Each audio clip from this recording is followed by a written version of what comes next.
Exit പോളിന് ശേഷം കുതിച്ച രാജ്യത്തെ ഓഹരി വിപണികൾ ഫലപ്രഖ്യാപനം വന്നപ്പോൾ കിതയ്ക്കുന്ന കാഴ്ചയാണ് ഇന്ന് കണ്ടത്. സെൻസെക്സ് 4390 പോയിന്റ് താഴ്ന്ന് 72,079-ലും നിഫ്റ്റി 1379 പോയിന്റ് ഇടിഞ്ഞ് 21,885-ലുമാണ് ക്ലോസ് ചെയ്തത്.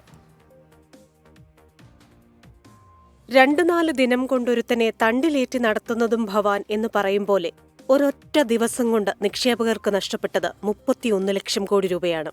സുസ്ഥിര സർക്കാർ വരുമെന്ന എക്സിറ്റ് പോളുകളിൽ വിശ്വസിച്ച നിക്ഷേപകരുടെ തോളിൽ മാറാപ്പ് കയറിയ ദിവസമായി ഇന്ന്.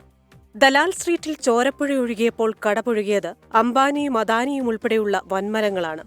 പൊതുമേഖലാ സ്ഥാപനങ്ങളുടേതടക്കം ഓഹരികൾ കൂപ്പുകുത്തി.